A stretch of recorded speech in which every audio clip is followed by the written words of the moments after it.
Hi everybody, this Eberhard Scafodat came in today. I will be reviewing it. It said not working, requiring service. So we will see.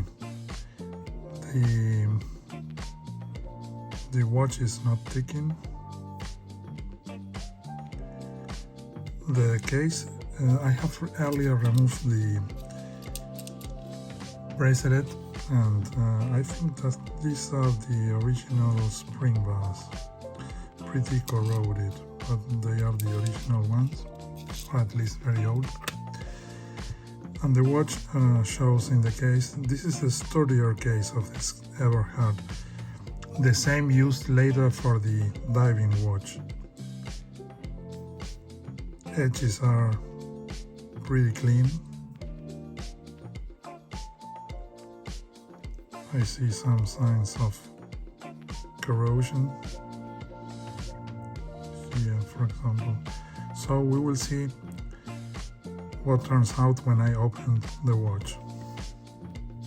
So here we go.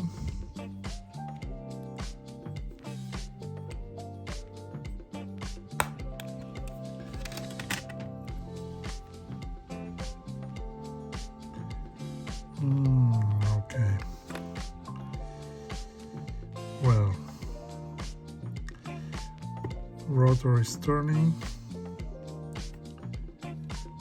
There are signs of water entry. The stem is corroded, and there are heavy signs of corrosion also in the escapement.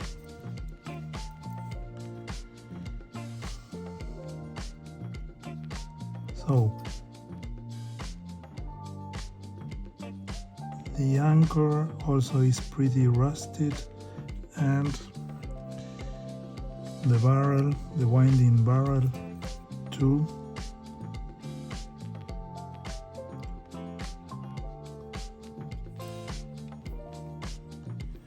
So the first step will be to oil some parts with the deoxidizing oil and see then if I can begin to disassemble the watch.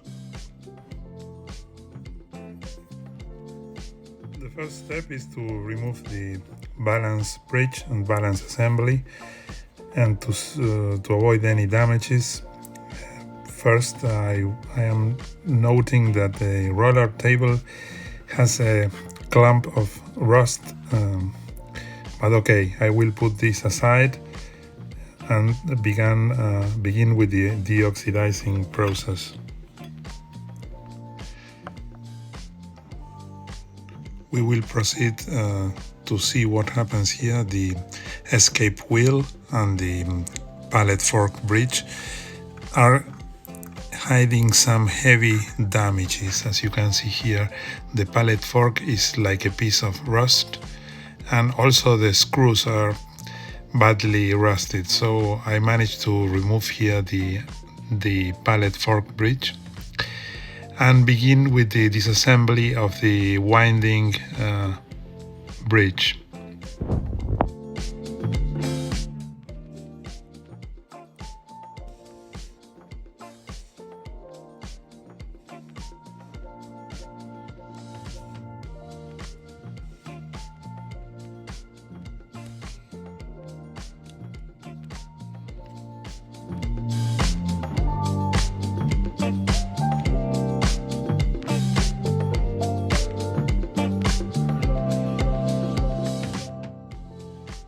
Dial side, there was some issues because the feet screws were rusted, and I had to drill in order to remove the dial. This is the calendar disc.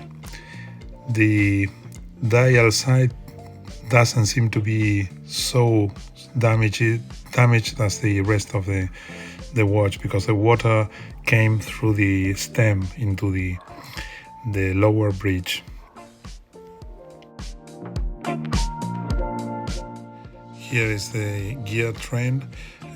We had an issue here also in cannon pinnion bridge. There was a badly rusted screw which demanded practically 10 days with careful deoxidizing and so on.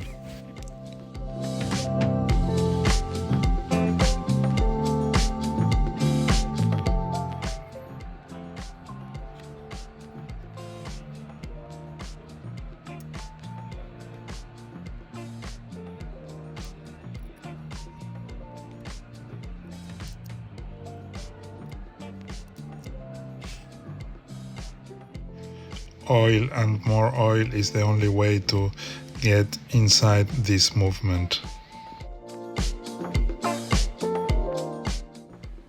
This is the final step. I have the two plates of the movement and the gear train already cleaned, deoxidized and assembled, and now I go for the pallet fork, which had heavy rust, and so I had to use polishing stone and have a careful work with this. And also the pallet bridge was heavily corroded.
I always want to retain as many as the original movement parts of the watch as possible.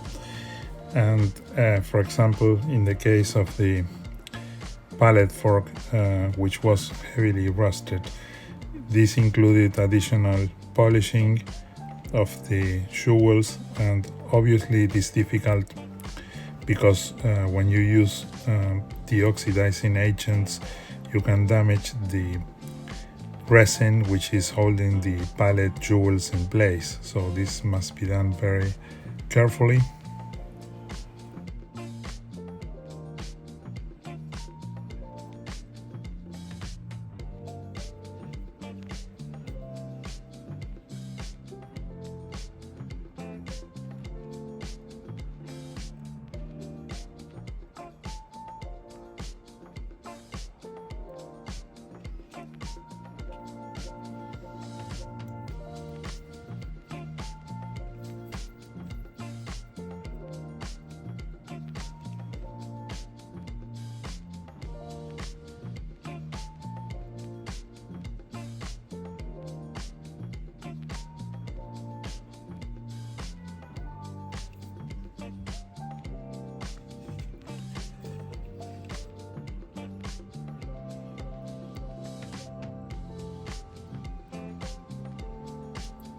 This will be the final stage. The pallet fork bridge is assembled in place, and then we will mount the balance assembly and see how it goes in the first place. Now the watch is ticking. It's only a preliminary assembly to see how it goes.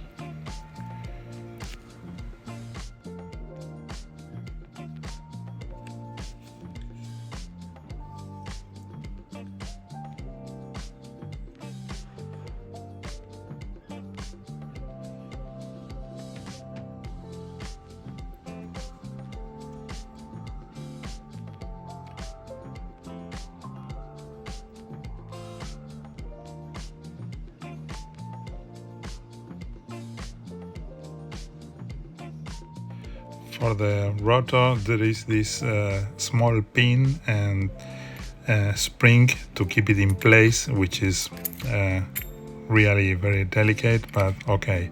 Now we have the watch ticking with its automatic rotor assembly and train also working well. And so we have revived this example of a watch, of a very famous watch of the 50s.